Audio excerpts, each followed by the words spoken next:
मी या ठिकाणी या महोत्सवाच्या निमित्ताने संत कबीर यांना अभिवादनपर दोह्याच्या रूपाने सादरीकरण करण्यासाठी या ठिकाणी पाचारण करतो आहे। फिमेल एज्युकेशन सोसायटी चंद्रपूर द्वारा संचालित एफईएस गर्ल्स कॉलेज चंद्रपूरचे संगीत विभागाचे आमचे स्नेही प्राध्यापक अशोक बनसोड सर।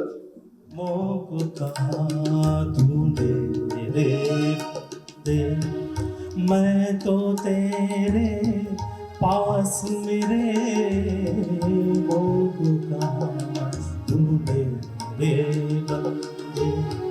मैं तो तेरे पास मेरे ढूंढे रे बंदे।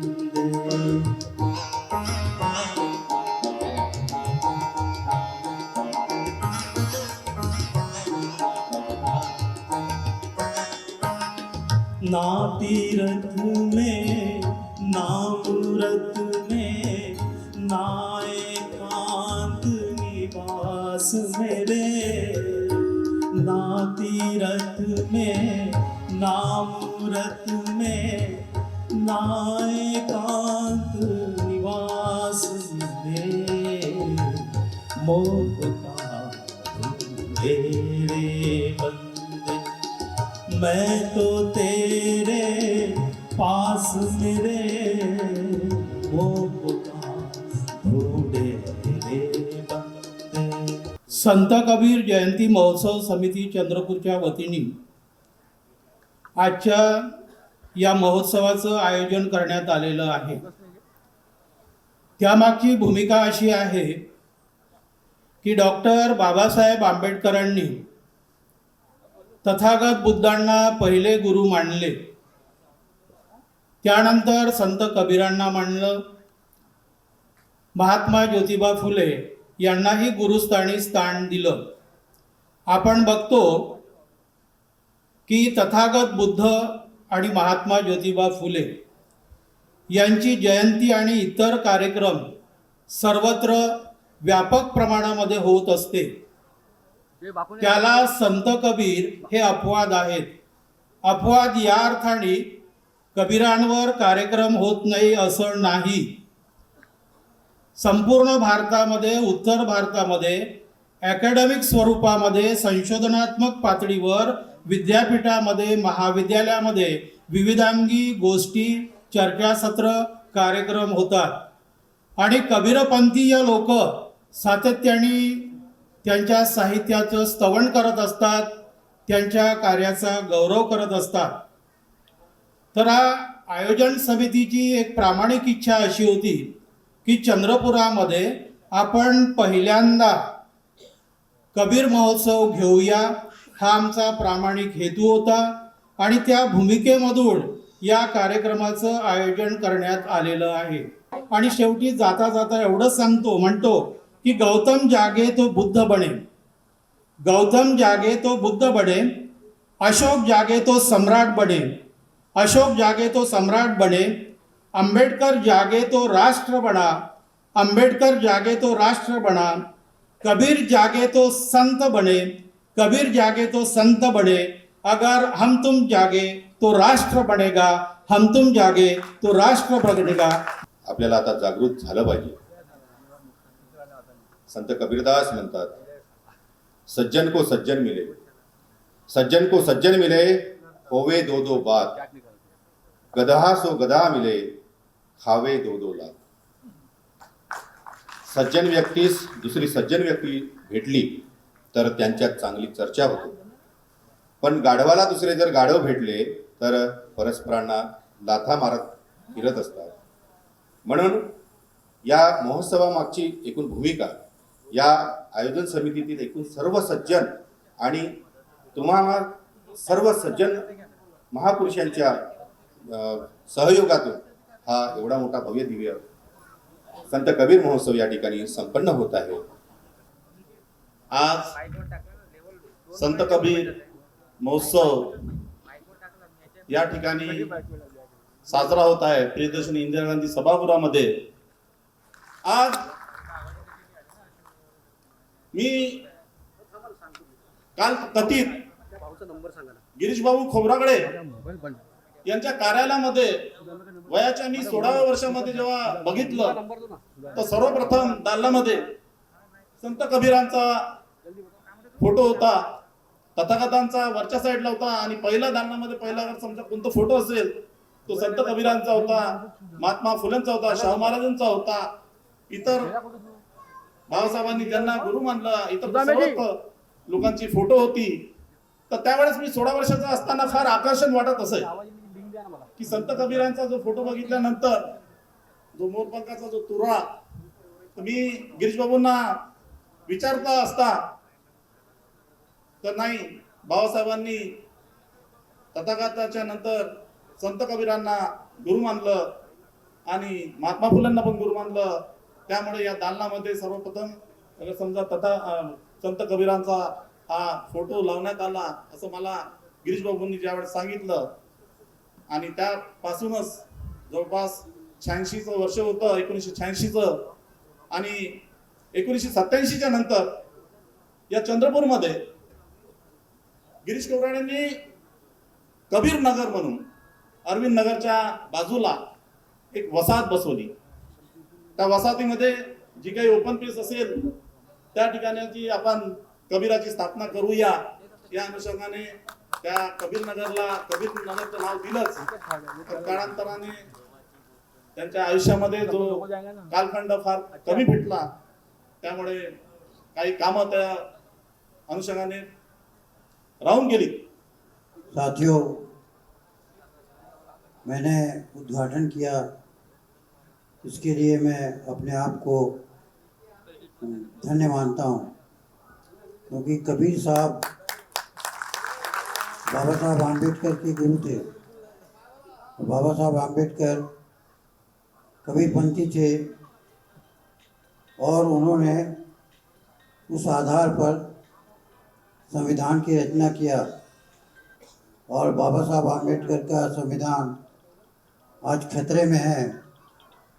तो कबीर से ताकत लेकर बाबा साहब आम्बेडकर के संविधान को बचाएंगे, क्योंकि मोदी उस संविधान को नष्ट करना चाहता है। इसलिए जितने बाबा साहब आम्बेडकर के मानने वाले लोग हैं वो यदि एकजुट हो जाएं और उनका एक नेता हो जाए तो निश्चित ही संविधान बच सकता है। अन्यथा संविधान नेतृत्व विहीन होने के कारण आप नहीं बचा पाएंगे। एक संविधान पिक्चर निकला है जो रायपुर में दिखाया गया, तो संविधान को कैसे बचाया जाए इस बात पर वह पिक्चर है। और आज हमको संकल्प लेना चाहिए कि कबीर के माध्यम से और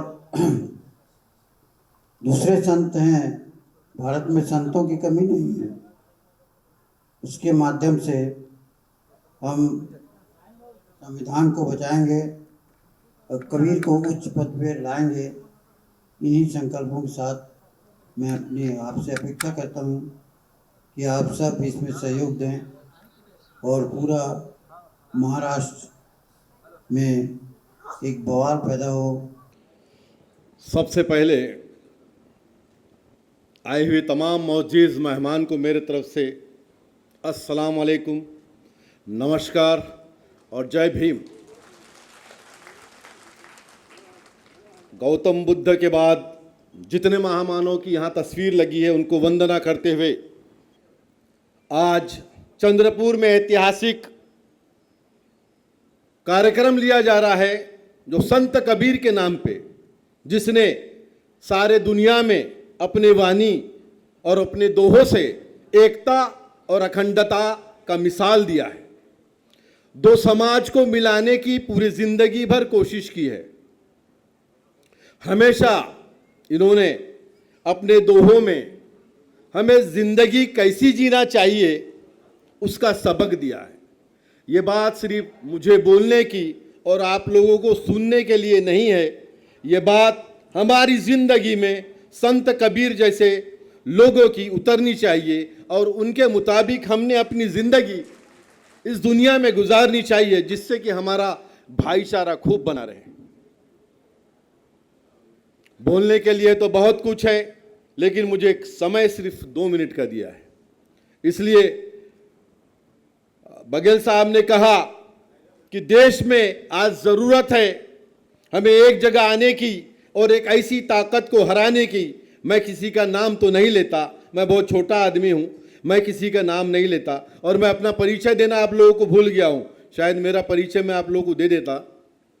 मैं राष्ट्रीय मुस्लिम हक संघर्ष समिति चलाता हूं, जिसमें आरक्षण, स्वरक्षण और शिक्षण के ऊपर हम लोग हमारे मुस्लिम समाज में काम करते हैं। और ये समिति विदर्भ के पूरे 11 जिलों में काम करती है। मुझे यहाँ पर बुलाकर आप लोगों ने सम्मान दिया, उसके लिए मैं आपका और समिति का शुक्रगुजार हूँ। आज के माहौल के ऊपर एक शेर मेरे जहन में आ रहा है, वो मैं यहाँ पर स्टेज पे आपके सामने रखना चाहता हूँ। ज़रा गौर से सुनिए, बड़ा मतलब वाला शेर है। जो माहौल चल रहा है, किसी एक कौम को बदनाम करने वाला जो माहौल चल रहा है, नीचे गिराने वाला जो माहौल चल रहा है, उसके ऊपर एक शेर अर्ज कर रहा हूं, समात फरमाइए। अभी लबालब भरा नहीं हूं मैं, अभी लबालब भरा नहीं हूं मैं, वो मुझको मुर्दा समझ रहा है, उससे कह दो मरा नहीं हूं मैं, उससे कह दो मरा नहीं हूं मैं। जय हिंद, जय भारत, जिंदाबाद। परम पूज्य डॉक्टर बाबा साहेब अम्बेडकर, महात्मा ज्योतिबा जी फुले, छत्रपति शिवाजी महाराज, मौलाना अब्दुल कलाम आजाद, बिरसा जी मुंडा, और आज जिनका कार्यक्रम हम लेने जा रहे हैं, संत कबीर जी, इन सबको मेरा नमन। दुनिया के महापुरुषों को मेरा नमन, क्योंकि पाप को मिटाने के लिए दुनिया की सभी शक्तियों को एकत्र करना पड़ता है। पाप इतना बढ़ चुका है, घड़ा इतना बढ़ चुका है कि फटने वाला है। उसका आप सब लोग साक्षी रहेंगे। इसलिए आप सबको जय भीम, आप सबको नमस्कार, सत श्री अकाल। हिंदू, मुस्लिम, सिख, ईसाई, बुद्ध, जैन, पारसी, यहूदी, सबका खून मिला है इस भारत मां की माटी में। ये भारत किसी के बाप की जागीर नहीं है।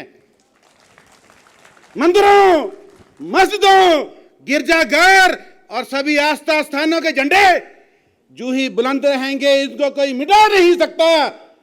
अरे सरकार किसी की भी आए, बहुमत किसी की भी आए, हुक्म तो मेरे बाबा साहब के संविधान का चलेगा, इसको कोई मिटा नहीं सकता। क्यों हो आप खामोश, क्यों गुमशुदा बैठे हो? जब वो वक्त भी नहीं रहा तो ये वक्त भी रहने वाला नहीं है। जरूरत है आज के दिन संत कबीर के लिए, जब हम एकत्र हुए हैं, तो उनके नाम को जिंदा करने के लिए, उनके दिन को मनाने के लिए आए हुए मेहमानों का, तीनों के तीनों मेहमानों के नाम और तीनों हाजिर, इन सब का श्रद्धा सुमन से स्वागत करने के लिए हम सभी को एकत्र आना पड़ेगा।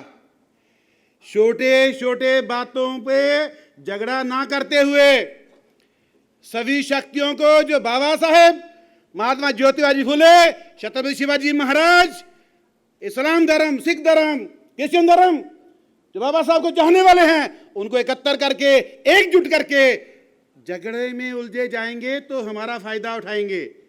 झगड़ों में उलझे जाएंगे तो हमारा फायदा उठाएंगे। आओ एक हो जाओ और इनको मिटाओ। जय भीम, जय विदर्भ, जय भारत। तथागत गौतम बुद्ध, संत कबीर, महात्मा ज्योतिराव फुले, परम पूज्य डॉक्टर बाबा साहेब अम्बेडकर, इनको मैं नमन करता हूँ। और संत कबीर का ये दिन, ये महोत्सव हमारे तेलंग सर के दिमाग में आई, तेलंग सर के दिमाग उपजे एक प्रकार से उन्होंने व्यक्त की और हम सब लोगों ने उसको साथ दिया। और ये वक्त की मांग है। जिस प्रकार 15वीं सदी में हिंदू मुस्लिम चल रहा था, ये आज हमारे देश में आज के परिप्रेक्ष्य में देखा जाए तो ये हालत है।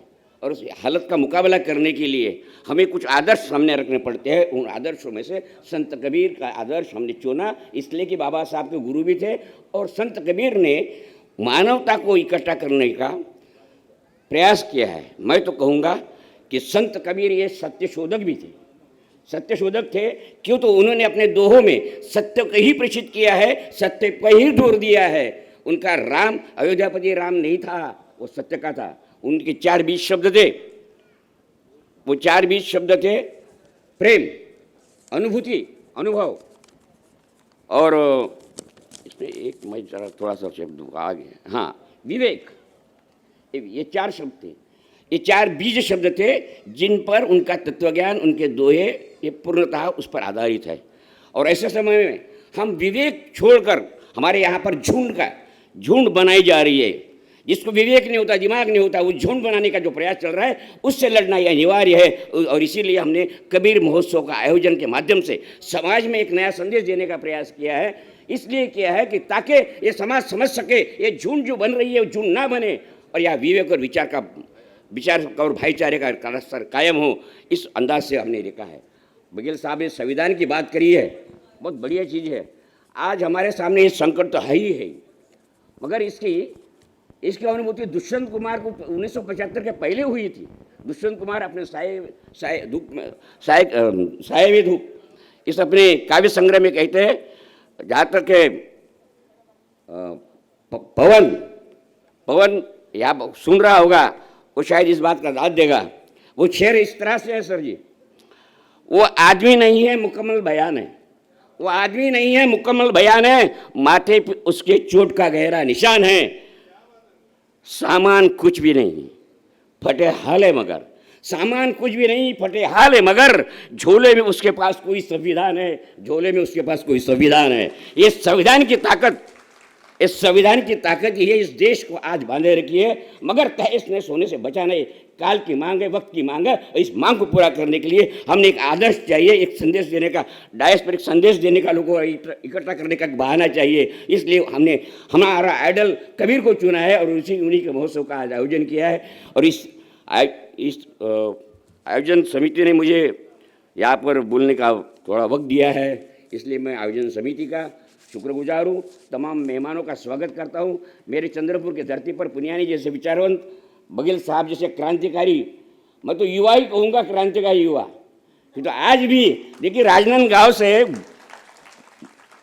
4 व्हीलर पर आए, ये उम्र में जब चलना मुश्किल होता है, उस उम्र में भी तो कितनी जहनीत होगी, कितनी मन में तमन्ना होगी कि लड़ने की, लड़ाई की ताकत है, लड़ाई की आरजू है, एक लड़ाई का माहौल है, एक लाड़ हौसला है। और वो हौसले के लिए मैं उन्हें सलाम करता हूँ और आप तमाम मेहमानों का मैं यहाँ पर स्वागत करता हूँ, यही रोकता हूँ। जय भीम। मेरे सभी साथियों को जय भीम, नमो बुद्धाय। यहाँ पर बघेल साहब मेरे स्कूल में 5-6 माह पहले ही आने वाले थे। मैंने कार्यक्रम रखा था मनुस्मृति दहन का, लेकिन पुलिस ने हमें परमिशन नहीं दी, इसलिए मैं ले नहीं पाया। दोस्तों, आप तो सभी जानते हैं आज जब चालू है, क्या चालू है, जो बात चालू है वो हमें पसंद नहीं है। लेकिन कोई ये नहीं बताता है कि का भारत सम्राट अशोक का भारत था, भगवान बुद्ध का भारत है, इसके बारे में नहीं बोलता है। उस वक्त ऐसी जाति पाति नहीं थी, कहाँ गए जात, कोई भी बोलो, कुछ भी बोलता है, लेकिन सम्राट अशोक के बारे में कुछ नहीं बोलते, भगवान बुद्ध के बारे में कुछ नहीं बोलते। तो कैसा होगा? बाबा साहब डॉक्टर भीमराव अंबेडकर जी ने सबसे पहले अपना गुरु, पहला गुरु बुद्ध, दूसरा कबीर, तीसरा महात्मा फुले, ये तो सभी को मालूम है। लेकिन आज क्या चल रहा है? बुद्ध के वक्त दो ही जाति थी, पुरुष और स्त्री, कोई जाति नहीं था, सब इक्वल थे। आज बाबा साहब अम्बेडकर ने हमें कैसा ब्राह्मण क्षत्रिय वैश्य शूद्र ऐसी थी, बाबा साहब ने उल्टा नहीं किया, हाँ सीधा किया, इक्वलिटी कर दी। और अभी अभी हम दो ही जाति में हैं, पुरुष और स्त्री। लेकिन आज के भी शूद्र कोई समझ में नहीं आ रहे कि शूद्र को कोई अधिकार नहीं था। बाबा साहब को जानो, संविधान को जानो, और ये महापुरुषों ने जो भी बोला है उस पर ही बोलो। इतना ही बोलता हूँ और मैं अपने 2 शब्द खत्म करता हूँ। आदरणीय मंच, या संयोजनामागचा जो उद्देश होता की सांस्कृतिक मूल्य आपल्या देशामध्ये कसं रुजवता येईल, हा या समितीच्या मागे किंबहुना या महोत्सवाच्या मागे उद्देश आहे। जोपर्यंत या देशामध्ये आपण सांस्कृतिक लढे अत्यंत चांगल्या पद्धतीने उभे करू शकत नाही, तोपर्यंत या देशामध्ये खऱ्या अर्थाने समता, स्वातंत्र्य, बंधुभाव आपण निर्माण करू शकत नाही। कबीराच्या संदर्भात जेव्हा आपण विचार करतो त्यावेळेस आपल्याला असं जाणवतं की कबीर वर्तमान काळामध्ये, भूतकाळामध्ये, भविष्य काळामध्ये त्यांचा जर अभ्यास केला तर आपल्याला त्यांचे विचार ही प्रेरणादायक आहे, याबद्दल दुमत नाही। आणि म्हणून कबीरांचे विचार हे शाश्वत मूल्यांवर उभे आहे आणि या मूल्यांची जोपासना करण्यासाठी आपण सातत्याने प्रयत्न करूया। आपण मला इथं बोलण्यासाठी संधी दिली त्याबद्दल मी आयोजकाचं मनपूर्वक आभार मानतो। आणि अत्यंत चांगले विद्वान व्यक्ती आपल्या पुढे उभे आहेत, त्यांचं मार्गदर्शन आपण ऐकायसाठी आपण इथे आलात, त्यांचं अत्यंत चांगलं मार्गदर्शन ऐकावं अशी आपल्याला विनंती करून मी ते थांबतो। जय भीम। संत కబీర్ జయంతి ఉత్సవ కమిటీకి మరియు ముఖ్య అతిథులుగా విచ్చేసినటువంటి పెద్దలకు, సభాధ్యక్షులకు, బహనో భాయో, ఆల్ ఆఫ్ యూ జై భీమ్, జై Periyar.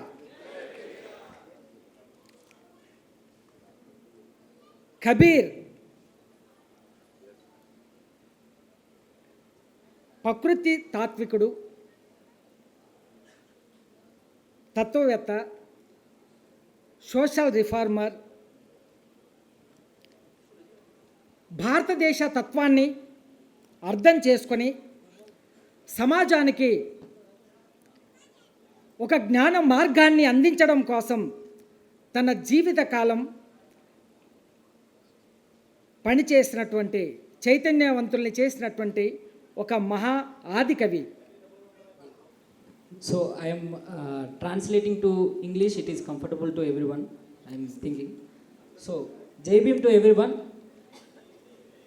We are giving our warm wishes to the committee, Sant Kabir Jayanti Mahotsav Samiti, and Jai Bhim to all. Sant Kabir is a great philosopher. His philosophy mainly focusing on nature, and he is a great social reformer, and he understood the social structure of India, and he fight in his own way until his death.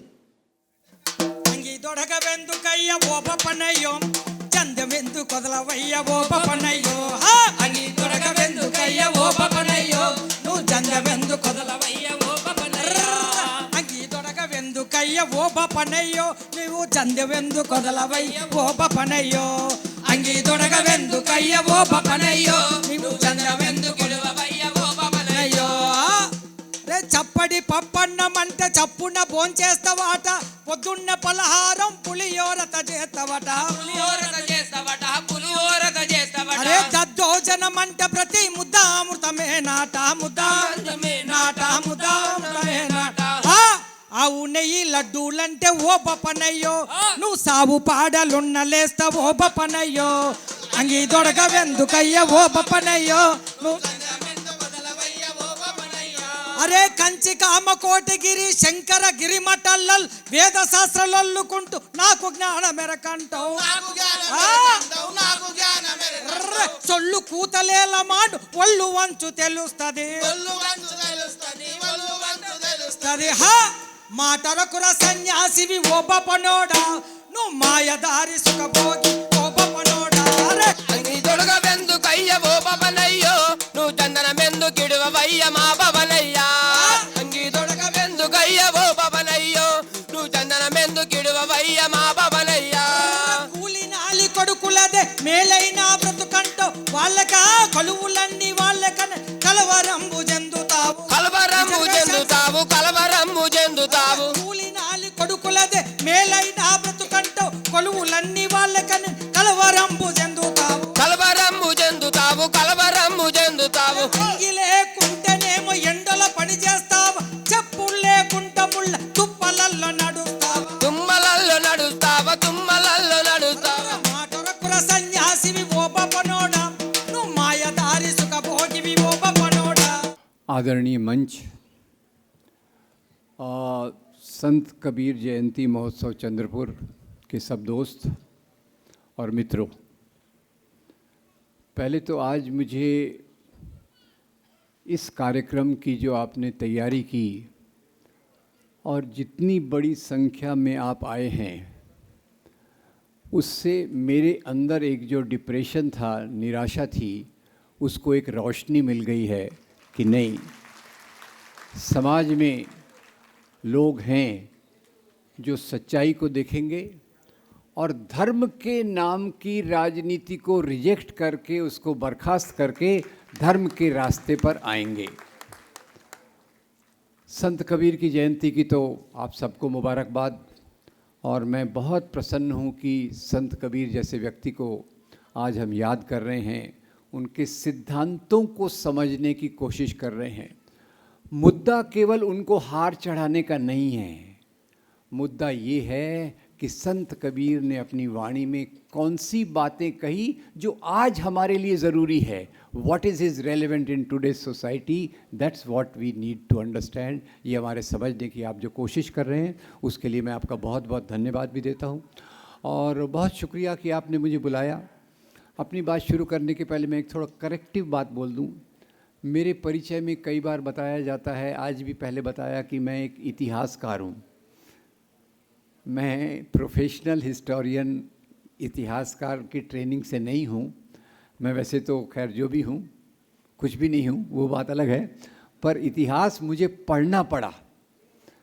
50-55 साल की उम्र के बाद में इतिहास पढ़ना पड़ा, क्योंकि इतिहास में ख़ास तौर के धर्म के मुद्दों का दुरुपयोग करके राजनीति को शुरू किया गया, और वहाँ से मुझे इतिहास को पढ़ने की ज़रूरत पड़ी ताकि मैं समाज में सही बात रख सकूं। और उसमें एक बात आपने बहुत अच्छी इसमें जो रखी है, देख कबीरा दंग रह गया, मिला न कोई मीत, मंदिर मस्जिद के चक्र चक्र में ख़त्म हो गई प्रीत। यहीं से मेरे इतिहास की यात्रा शुरू होती है। 6 दिसंबर 1992 के पहले मुझे इस मुद्दे में कोई महत्व नहीं लगता था। लगता था इंसान इंसान है, भारत वो महादेश है जहाँ गौतम बुद्ध ने समता के सिद्धांत दिए। मेरे सब पहले मित्रों का बहुत धन्यवाद जिन्होंने बताया, बार बार बताया, गौतम बुद्ध, संत कबीर और ज्योतिराव फुले, और उसके बाद मैं पेरियार जी को भी जोड़ दूंगा। पर इसके पहले का एक कनेक्शन देखिए, इनमें सामान्य बात क्या है। गौतम बुद्ध 2500 साल पहले हो गए, संत कबीर 1400-1500 साल में हुए, ज्योतिराव फुले 19वीं शताब्दी में हुए, पेरियार 20वीं शताब्दी में हुए। उनमें कनेक्शन क्या है? तो मेरे पहले के जो मित्र थे जिन्होंने इतनी सुंदरता से अपनी तेलुगु में कार्यक्रम रखा, तो उसमें एक कनेक्शन जो है वो हमको समझने की ज़रूरत है। और उन्होंने एक शब्द इस्तेमाल किया, ब्राह्मणवाद। ब्राह्मणवाद क्या है क्या नहीं, इसको मैं थोड़ा सा विस्तार में आपके साथ समझने की कोशिश करूंगा। पर सबसे पहले ये बात ज़रूर है कि आज के संदर्भ में कबीर जितने महत्वपूर्ण हैं, शायद ही कोई दूसरा संत उतना महत्वपूर्ण हो। क्यों? क्योंकि उन्होंने इन्हीं मुद्दों पे डायरेक्टली, स्पष्ट रूप से इस बात को कहा। जैसे अभी वो मंदिर मस्जिद की बात कही, उसके बाद 2 उनके और दोहे मैं बताना चाहूँगा जिसके चारों तरफ राजनीति घूम रही है, और उसके पीछे की राजनीति भी समझने की हम कोशिश करेंगे। एक तो जो बाबरी मस्जिद को ढहाया गया 6 दिसंबर 1992 को, तो उस समय मुझे याद आया कि वो इन्होंने बताया है तेलुगु में अभी, जो पाथर पूजन हरि मिले, जो पाथर पूजन हरि मिले तो मैं पूजूं पहाड़। ये चिल्लर में काम क्या करना, होलसेल में। जो पाथर पूजन हरि मिले तो मैं पूजूं पहाड़, उससे तो चक्की भली पीस खाए संसार। तो हमारे बीच में चक्की और मंदिर के नाम की राजनीति का संघर्ष आज चल रहा है। सारांश में बताया जाए तो संत कबीर की सबसे बड़ी उपलब्धि है, वो बता रहे हैं कि हमारे जीवन में रोटी, कपड़ा, मकान, बिजली, सड़क, पानी, शिक्षा, स्वास्थ्य, नौकरी और हमारे अधिकार, उसका महत्व है। वो चक्की उसको प्रतिनिधित्व करती है। और जो मंदिरों के अंदर शिवलिंग ढूंढने की प्रक्रिया है, वो मूर्ति को प्रतिनिधित्व करती है। आप राजनीति के किस तरफ हैं, आप फैसला कर लीजिए। बघेल साहब ने हमें पूरा इशारा दे दिया हमारी राजनीति क्या होना चाहिए, पर संत कबीर इन 2 बातों में हमारे सामने क्लियर कट ऑल्टरनेटिव रख देते हैं। और वो ऐसा नहीं है। संत कबीर के अगर आप संदर्भ देखें तो उस समय भी धर्म के नाम पर अंधविश्वास, याद रखिए, संत धर्म के नाम पर अंधविश्वास था और संत कबीर मजबूती से उनके खिलाफ डटे रहे। और आपको ये सुनकर हैरानी होगी, हैरानी नहीं, आप तो जानते भी होंगे, संत कबीर का विरोध करने वाले वो वर्ग के लोग थे। संत कबीर का विरोध करने वाले कौन से वर्ग के लोग थे? जिसको हम महाराष्ट्र में शेठ जी, भट्ट जी कहते हैं। क्योंकि संत कबीर ने जो बातें की वो व्यवस्था पे चोट की, गैर बराबरी पर चोट की। और जो मज़हब के नाम से एक तरफ मुस्लिम धर्मगुरु, एक तरफ हिंदू धर्मगुरु जो नफ़रत फैलाते थे, जो समाज में असंतोष था, उसके जवाब में संत कबीर ने लिख दिया, पोथी पढ़ पढ़ जगमुआ, पोथी पढ़ पढ़ जगमुआ, पंडित भया न कोय, ढाई आखर प्रेम के, पढ़े सो पंडित होए। और ये इतने प्यारे दोहे हैं जिसको मैं लगातार समझने की कोशिश करता हूँ। और इसीलिए शायद हमारे महाराष्ट्र के महान शिक्षक साने गुरुजी ने इसी को अपने मराठी की एक प्यारी प्रार्थना में रखा है। कौन सा है?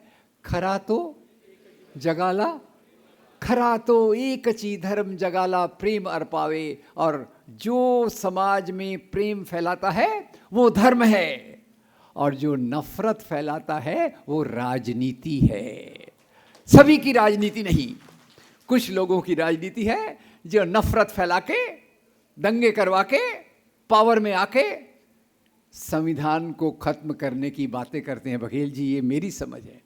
ये जो हिंदू मुसलमान का सवाल है, डायरेक्ट मैं उस पर आता हूँ। संत कबीर ने उसको अपनी इतनी शक्तिशाली कलम, याद रखिए, शक्तिशाली कलम, अगर उस समय नोबेल प्राइज़ होता तो संत कबीर को शांति के लिए तो नोबेल प्राइज़ मिलता, साहित्य के लिए भी मिलता। मैं एक ज़माने में जब आपके शहर के करीब नागपुर में पढ़ा, उस समय मैं साहित्य में भी थोड़ी रुचि रखता था। आजकल तो खैर वक्त नहीं है, आजकल कुछ दूसरी चीज़ों ने परेशान कर रखा है। तो साहित्य में भी संत कबीर की जो पकड़ है उसका कोई जवाब नहीं है। वो भाषा को नचाते हैं, जो बात उनको कहनी है इतनी आसानी से कहते हैं, दिल से कहते हैं और दिल तक वो पहुंचती है और उसका प्रभाव होता है उनका साहित्य। और जहाँ तक राजनीति का सवाल है, हम कोई भी राजनीति से ऊपर नहीं है। केवल चुनाव लड़ना ही राजनीति नहीं होता। एक समाज में प्रगतिशील मूल्यों को प्रस्थापित करना भी राजनीति होता है। और संत कबीर उस समय इसी राजनीति को लेकर चले। संत कबीर को मानने वाले हिंदू भी थे, मुसलमान भी थे, राइट रॉन्ग। सूफी संत की दरगाह पर जाने वाले हिंदू भी होते हैं, मुसलमान, राइट रॉन्ग। संत और धर्मगुरु में फर्क कीजिए, संत और धर्मगुरु में फर्क कीजिए। संत वो होता है जो प्यार की बातों के आधार पे समाज को जोड़ता है, और धर्मगुरु वो होता है जो खुद की सत्ता के लिए, उसके जिससे जो जुड़ा है उसकी सत्ता के लिए समाज में असं करायचं तसं करायचं हे असं असते ते तसं असते कर्मकांड में फंसाकर वो चलता है। समाज में संत भी हुए हैं, पर संत की कैटेगरी एक यूनिक है और उसमें संत गुरु नानक देव जी हैं, कबीर हैं, तुकाराम हैं, नामदेव है। इनका एक अलग ही स्थान है क्योंकि उन्होंने इंसान को दिल से प्यार करना सिखाया। और याद रखिए, जिस पीरियड को आज हम खराब बोलते हैं, अरे वो मुसलमान राजा इतने खराब थे, किस पीरियड में ये संत लोग आए? भक्ति परंपरा, सूफी परंपरा किस पीरियड में विकसित हुई? जब वही मुसलमान राजा सत्ता में थे। उन्होंने बाकी कितने भी अत्याचार किए होंगे, अगर उनके ज़माने में संत कबीर हुए तो मैं उस संत कबीर के आदर के लिए उस समय का भी आदर करूंगा कि वो एक ऐसा समय था जिसने भक्ति परंपरा को विकसित किया, सूफी परंपरा भारत में चली, और ये दो भारत की महान विरासतें हैं। जैसे नाम है तथागत बुद्ध, वैसे ही प्रेयस और श्रेयस और बड़ा ही निर्मल नाम है, बड़ा ही निर्मल नाम है जो निर्मल करे शरीर। संतों के सरताज है, उनका नाम है कबीर। भगवान बुद्ध तथा कबीर साहिब को मेरा शत शत नमन।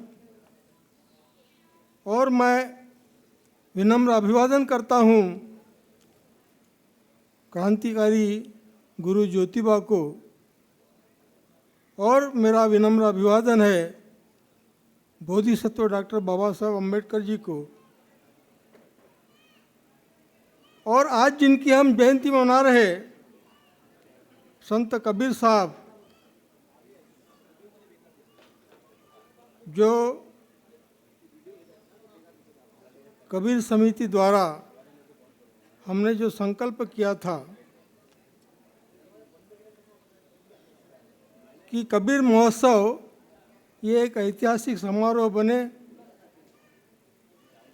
इस समारोह में आए हुए अतिथि माननीय उद्घाटक बघेल साहेब, डॉक्टर राम पुनियानी साहेब, JD सारैया जी, इस समारोह समिति के सम्मानीय पदाधिकारी उपाध्यक्ष रमेश चंद्र राउत,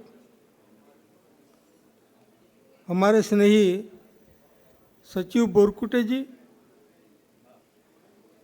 कोषाध्यक्ष हमारे मित्र कोमल खोबरागड़े सर, सह सचिव बुद्धप्रिय भड़के सर, और समिति के मान्यवर सदस्यगण सम्मानीय अनवर अली साहेब, हमारे बंधु राम सिंह सोहेल जी, और इस नियोजन समिति के प्रमुख सभी साथी, स्वागत समिति के सभी गणमान्य सदस्यगण, और यहाँ पर उपस्थित सभी सुजान नागरिक चंद्रपुर के, आप सभी को मेरा प्रणाम, सभी को सप्रेम जय भीम। साथियों, कबीर साहब के बारे में जानने से पहले मैं थोड़ा सा उनके व्यक्तित्व के बारे में कहूँगा कि जैसे भगवान बुद्ध को हम देखते हैं कि वो एक राजमहल के उपवन है। उनका जीवन बड़ा वैभवशाली, गौरवशाली रहा है, और उन्होंने जो बुद्धत्व प्राप्त किया, जैसे लाखों सूरज चंद्रमा से भी प्रकाशमान वो नूर है, लेकिन कबीर साहब, जब कबीर साहब को देखते हैं तो एक जंगल की सहजता, लेकिन उनमें भी एक हुस्न था पहाड़ों का, वादियों का, उनमें भी एक संगीत बजता था, नदियों का, झरनों का। ऐसे झोपड़ी में रहने वाले कबीर साहब, जो अपने आप को जात की कोरी समझते थे, जाति का जुलाहा समझते थे, कमाया तो खाया, नहीं तो कुछ नहीं। लेकिन तथागत बुद्ध और कबीर साहब दोनों में एक ऐसी अनहोनी है, दोनों में ऐसी एक अद्भुत बात है, दोनों में ऐसी समानता है कि एक बुद्ध है तो दूसरे प्रबुद्ध है। बुद्ध की वाणी अगर हम देखते हैं तो बड़ी सुकोमल है, बड़ा माधुर्य है, बड़ी मृदुता है, जिसे हम सम्यक वाणी कहते हैं। लेकिन कबीर साहब की वाणी ऐसी वाणी है मानो खड़ग की धार, प्रज्ञा की तलवार। जैसे वो कहते हैं, कबीरा खड़ा बाजार में, लिया लुकाटी हाथ। लुकाटी यानी साधु का डंडा। कबीरा खड़ा बाजार में, लिया लुकाटी हाथ। जो घर फूके अपना वो चले हमारे साथ। ऐसे थे कबीर। लेकिन बुद्ध ने लुकाटी नहीं लिया हाथ में, संगाटी ली कंधे पर। ये भी कहते हैं कि ढाई आखर प्रेम का पढ़े सो पंडित हो। उनमें मैत्री भाव और प्रेम भाव भी था। लेकिन कबीर साहब का व्यक्तित्व जब हम देखते हैं, पढ़ते हैं, तो ऐसे लगता है कि वो जलता अंगारा भी है। कबीर साहब एक जलती हुई आग है। जैसे उन्होंने एक अपने दोहे में कहा, जिस तिल माही तेल है, जिस चकमक में आग, तेरा साई तुझ में जाग सके तो जाग। यही बात बुद्ध बड़े शांत भाव से कहते हैं कि वै धम्मा संखारा अरिहंत भिक्कवे वै धम्मा संखारा अपमादे च धम्मेसु अत्त दीप विहरत। लेकिन कबीर साहब क्या कहते हैं, जिस तिल माही तेल है, जिस चकमक में आग, तेरा साई तुझ में जाग सके तो जाग। जैसे इसमें भी एक समानता है। भगवान बुद्ध कहते हैं कि अत्त ही अत्तनो नाथो कोही नाथो पड़ोसियो। तुम्हारा मालक तुम ही हो, दूसरा कोई तुम्हारा स्वामी बन नहीं सकता, तुम ही तुम्हारे मालिक हो। कबीर साहब ने भी वही बात कही है कि तुम्हारा दूसरा कोई मालिक नहीं, तुम्हारा दूसरा कोई स्वामी नहीं हो सकता, तुम खुद ही अपने स्वामी हो। तेरा साई तुझ में, साई बोले तो भगवान नहीं, साई बोले थे अत्त अत्त अत्तदीप। उस बात को उन्होंने सही करके संबोधन किया है। साथियों, कबीर साहब का और एक पहलू हमें दिखाई देता है कि जैसे भगवान बुद्ध जिनके वैश्विक सिद्धांत है, भगवान बुद्ध दार्शनिक भी है। दुनिया के सारे दार्शनिक एक तरफ,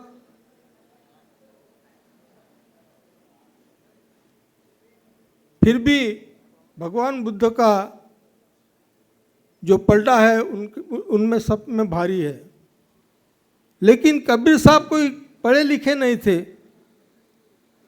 फिर भी उनकी रचनाएं 61 ग्रंथों में हमें दिखाई देती है। और वो कहते हैं अपनी सदुक्कड़ी भाषा में, लिखा लिखी की है नहीं, देखा देखी की बात, दुल्हा दुल्हन मिल गए, फीकी पड़ी बारात। तो यहाँ दुल्हा कौन है और दुल्हन कौन है, ये एक बीजक है, ये एक सीक्रेट है। कबीर साहब अपने आप को दुल्हन समझते हैं और दूल्हा बोले तो पूरा ब्रह्मांड। जैसे तुकोबा जी के बारे में कहा जाता है, अनु रेणु या थोकड़ा तुका आकाशा एवळा।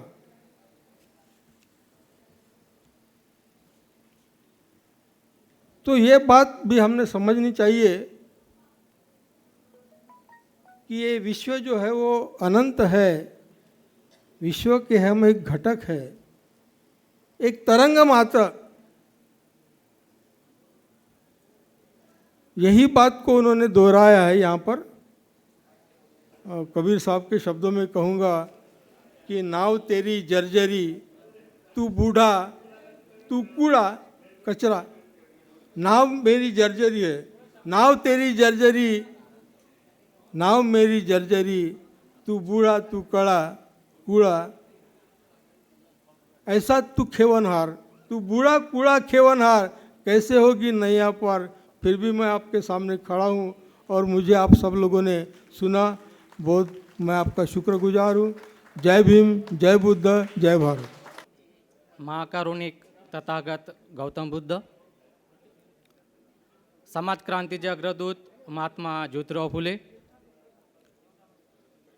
विश्वरत्न डॉक्टर बाबासाहेब आंबेडकर, आरक्षणाचे जनक छत्रपती शाहू महाराज, माता रमाई, माता भीमाई, सावित्रीबाई फुले आणि ज्या महामानवांची आपण चंद्रपूर नगरीमध्ये शाळेत पहिल्यांदा जयंती समारोह साजरा करीत आहोत, असे बाबासाहेबाचे दुसरे गुरु संत कबीर आणि संपूर्ण या बहुजन समाजाला होऊ शकतेची लहर निर्माण करणारे मान्यवर कांशीराम साहेब यांच्या विचारांना मी आजच्या या मंगलमय प्रसंगी अभिवादन करतो। कार्यक्रमाचे अध्यक्ष, संत कबीर महोत्सवाचे कार्यक्रमाचे अध्यक्ष आदरणीय खुशाल तेलंग गुरुजी, आंबेडकरी चळवळीचे अभ्यासक यांचं या प्रसंगी मी अभिवादन करतो। स्वागताध्यक्ष माझे मोठे बंधू, रिपब्लिकन चळवळीतील एक गणमान्य व्यक्तिमत्व देशक गिरीश खोब्रागडेजी यांचं सुद्धा मी आभार मानतो। त्यासोबतच या कार्यक्रमाचे उद्घाटक नंदकुमार बघेलजी, छत्तीसगढ़ चलो बुद्ध की ओर अभियानाचे प्रसारक, त्यांचे सुद्धा या चंद्रपूर ऐतिहासिक नगरीमध्ये मी आभार मानतो। त्यासोबतच आत्ताच आपणाला प्रमुख वक्ते म्हणून सन्माननीय doctor Ram Puniyani, professor, IT क्षेत्रातील एक गणमान्य व्यक्तिमत्व या ठिकाणी चंद्रपूरमध्ये येऊन आम्हा सर्वांना, चंद्रपूरवासियांना मार्गदर्शन केलं, त्याबद्दल मी त्यांचेसुद्धा या प्रसंगी आभार मानतो। पेरियार ग्रुपचे JD सारय्या हैदराबादवरून आलेले, त्यांचेसुद्धा मी या प्रसंगी आभार मानतो। सोबतच हा कबीर महोत्सव साजरा करण्यामध्ये प्रेरणा शिक्षण मंडळाचे अध्यक्ष सन्माननीय रमेशचंद्र राऊत साहेब यांचेसुद्धा मी या प्रसंगी आभार मानतो। सोबतच सत्यशोधक चळवळीतील एक गणमान्य व्यक्तिमत्व हिराचंदजी बोरकुटे आणि या कबीर महोत्सवाचे सचिव यांचेसुद्धा मी या ठिकाणी आभार मानतो। त्यासोबतच संपूर्ण या मुवमेंटला बांधणी करण्याचं काम आमचे मार्गदर्शक डॉक्टर ईसादास भडके साहेब, सहसचिव यांचेसुद्धा या मी मंगलमय प्रसंगी आभार मानतो। सोबतच सर्वांना सोबत घेऊन काम करणारे एक चांगलं व्यक्तिमत्व आदरणीय कोमल खोब्रागडे सर यांचंसुद्धा या मी प्रसंगी आभार मानतो। आमचे मोठे बंधू रामसिंग सोहेल साहेब यांचंसुद्धा या मी प्रसंगी आभार व्यक्त करतो। सोबतच आमचे सहकारी मित्र अरमान अली, जनाब अनवर अली साहब, उनका भी मैं यहाँ तहे दिल से शुक्रिया अदा करना चाहता हूँ। अवघ्या काही वेळातच इथे संत कबीर महोत्सव समितीचे सांस्कृतिक सत्राला सुरुवात होत आहे. बुद्ध, कबीर, फुले, डॉक्टर बाबासाहेब आंबेडकर यांच्या क्रांती विचारांना विनम्र अभिवादन. संत कबीरांवर निष्ठा असणाऱ्या सर्व उपस्थित बंधू आणि भगिनींनो, संत कबीर जयंती महोत्सव 2022 या समारंभाच्या पहिल्या सत्राला आपण सर्वांनी मनमुराद आस्वाद घेतला आहे. संत कबीर महोत्सव 2022च्या द्वितीय सत्राकडे आपण पदार्पण करीत आहोत. उपस्थित मान्यवरांचे, श्रोत्यांचे मी अपेक्षा सरिता नामदेवराव पिंपळे मनपूर्वक स्वागत करते. A very warm welcome to this absolutely wonderful, beautiful and auspicious day that brings together so many special people like you. I would like to welcome all the audience by the elite Sant Kabir Mahotsav Samiti. उपस्थित सभी मान्यवरों का संत कबीर महोत्सव समिति की ओर से हम तहे दिल से स्वागत करते हैं. आज हमारी आवाज दबाई जा रही है, हमारी आवाज को दबाया जा रहा है. हमारे सम्माननीय पुण्यनदी के ऊपर 2 बार हमले हुए हैं. हमारे दिल्ली के एक प्रोफेसर के ऊपर में बेमतलब आरोप लगाकर जेल में डाल दिया गया है.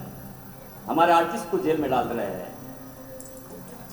बघेल साहब को 7 दिन तक जेल में रखा गया है, जो कि जिनका बेटा खुद सीएम है. हमारे कई अनगिनत कार्यकर्ताओं को जेल में डाला जा रहा है. हमारी आवाज दबाई जा रही है. तो आज कबीर सत्संग में, कबीर महोत्सव में कबीर के साथ ही गाते हैं.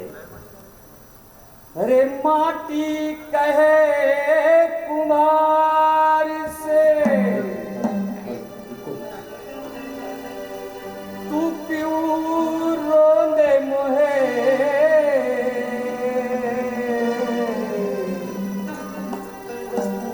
एक दिन ऐसा आएगा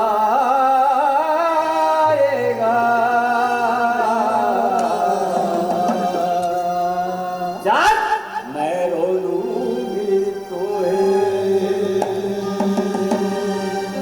मैं रो दूंगी तोहे.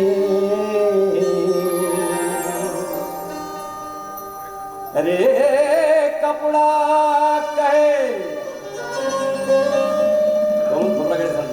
कपड़ा कहे दर्जी से तू काहे काटत मोहे.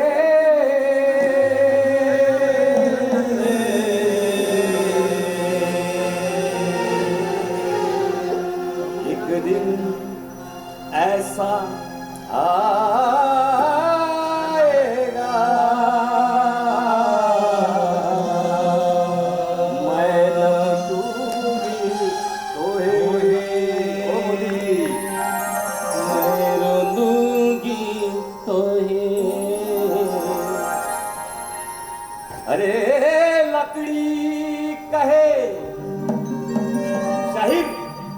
लकड़ी कहे सुतार से तू काहे तोड़क मोहे.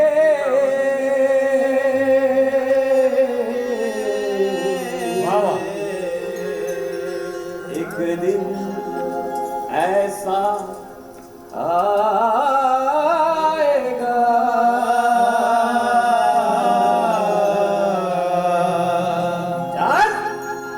मैं जला दूंगी तुम्हें,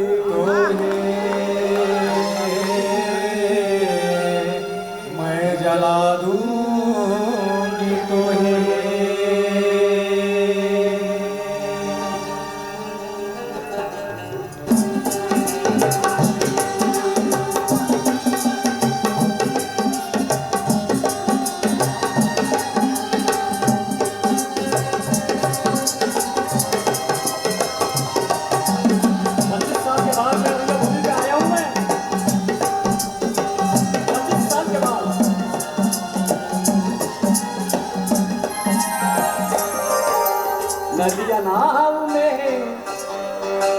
नदिया नाव में डूब जाए रे, अरे बाप रे बाप, नदिया नाव में डूब जाए रे।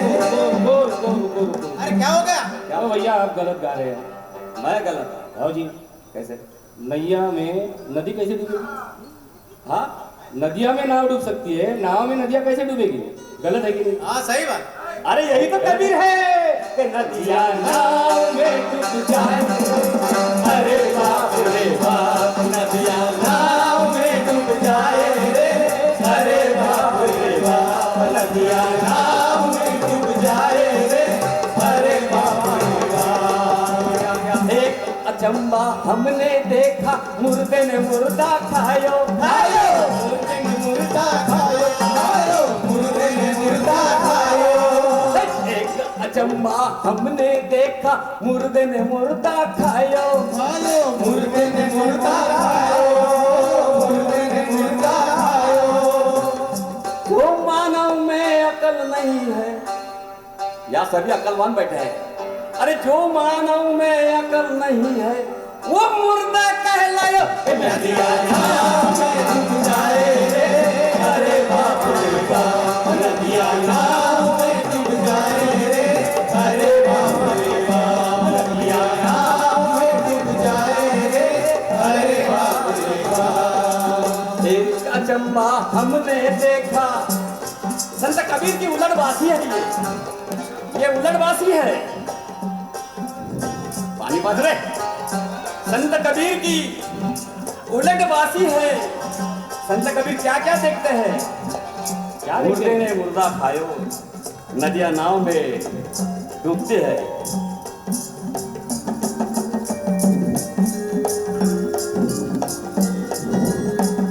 एक अचंबा हमने देखा, बंदर दूधी दोहे, बंदर दूधी दोहे, बंदर दूधी दोहे।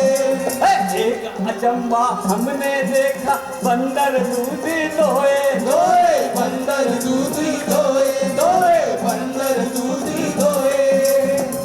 अरे दूध दूध तो खुद पी गए, घी बनारस जाए, नदिया नाव में डूब जाए रे, अरे बाप रे बाप, नदिया नाव में डूब जाए रे, अरे बाप रे बाप, नदिया नाव में डूब जाए रे, अरे बाप रे बाप।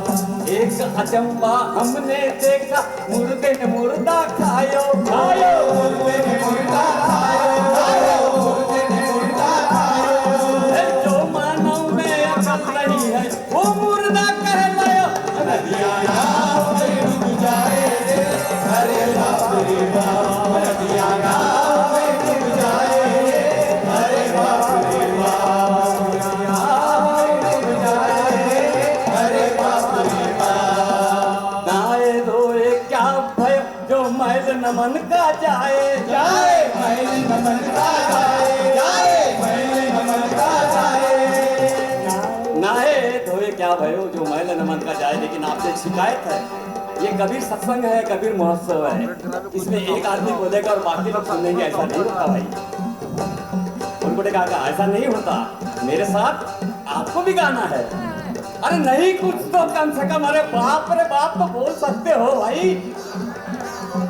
अरे एक अचंबा हमने देखा, मुर्दे ने मुर्दा खायो खायो, मुर्दे ने मुर्दा खायो खायो, मुर्दे ने मुर्दा खायो। जो मानव में अकल नहीं है, वो मुर्दा कहलायो। नदिया नाव में डूब जाए रे, अरे बाप रे बाप, नदिया नाव में डूब जाए रे, अरे बाप रे बाप, नाव में डूब जाए रे, अरे बाप रे बाप।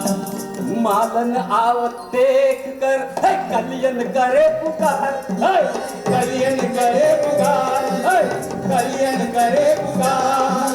मालन आवत देख कर कलियन करे पुकार, कलियन करे पुकार, कलियन करे पुकार। फूल फूल तो चुन लिए, अरे कल हमारी बात। नदिया नाव में डूब जाए रे, अरे बाप रे बाप, नदिया नाव में डूब जाए रे, अरे बाप रे बाप।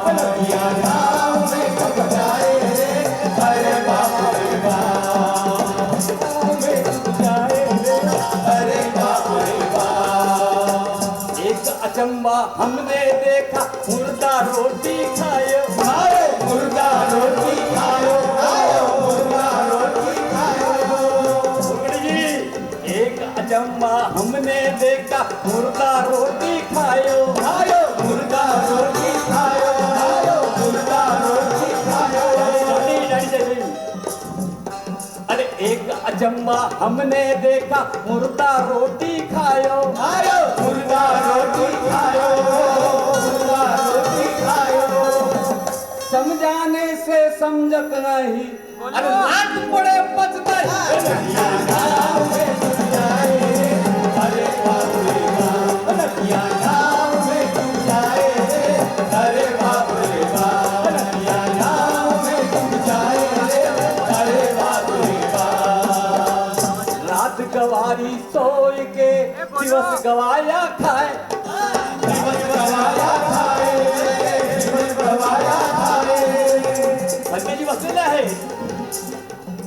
रात गवाई सोय केले दिवस गवाया खाय विकाल भोजना वेरमणी सिक्का पदम समाधियामी ऊंचा सैना महासैना वेरमणी सिक्का पदम समाधियामी कबीर कहते हैं अरे रात गवाई सोए के दिवस गवाया खाए दिवस गवाया खाए दिवस गवाया खाए हीरा जन्म अनमोल का अरे कौड़ी बदली जाए नदिया नाव में तुम जाए अरे बाप रे बाप नदिया नाव में तुम जाए अरे बाप रे बाप नदिया नाव में तुम जाए अरे बाप रे बाप तुम जाए अरे बाप रे बाप काकर पत्थर जोड़कर मंदिर लियो बनाए मंदिर लियो बनाए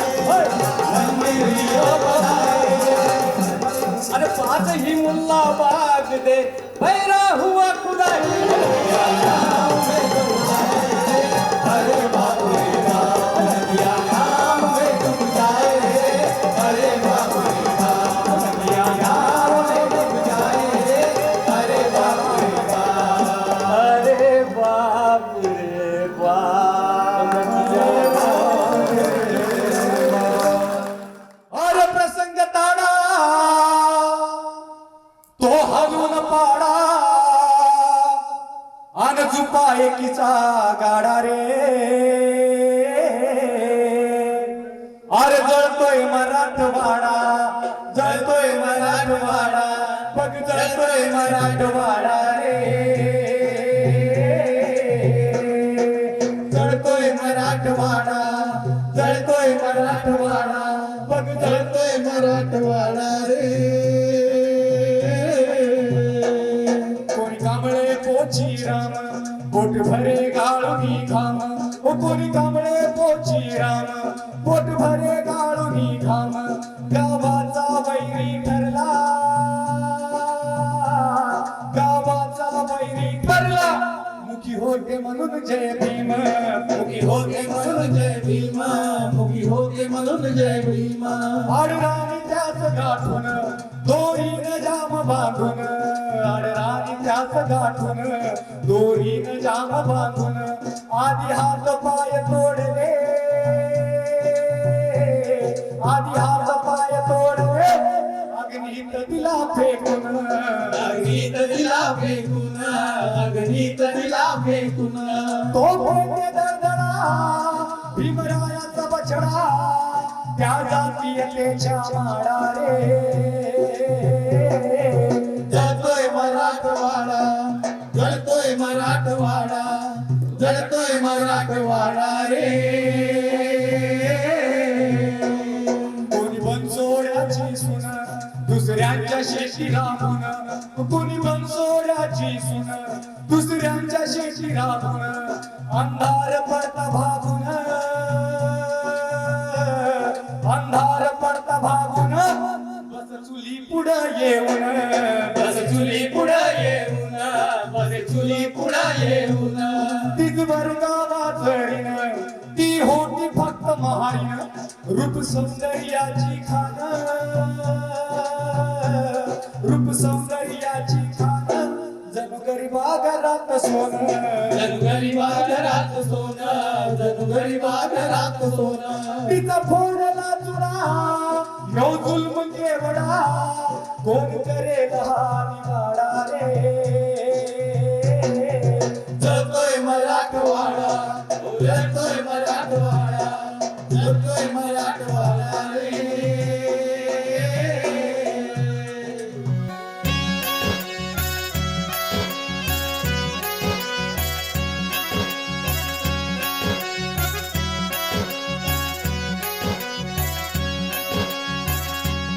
को कहाँ ढूंढे रे बंदे, मैं तो तेरे पास में.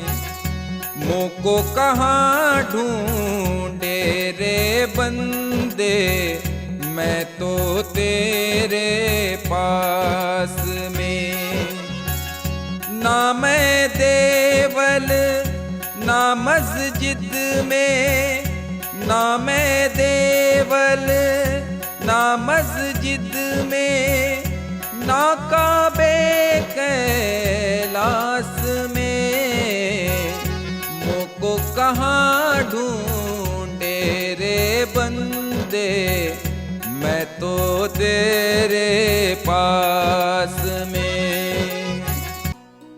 अरे लोई, हम कोरी है ना, कूली, कपड़ा बुनने वाले, नीच जात के अछूत.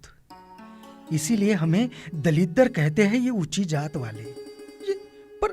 पर हम तो हिंदू धर्म छोड़ के मुसलमान हो ही गए. हाँ, पर नीच जात के मुसलमान जुलाहे.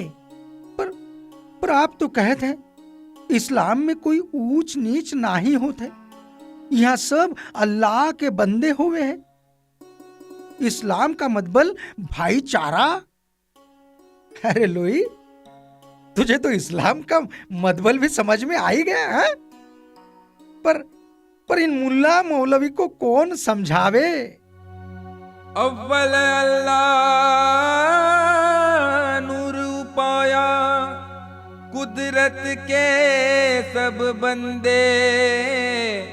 एक नूर ते सब जग उपजा, कौन भले को मंदे.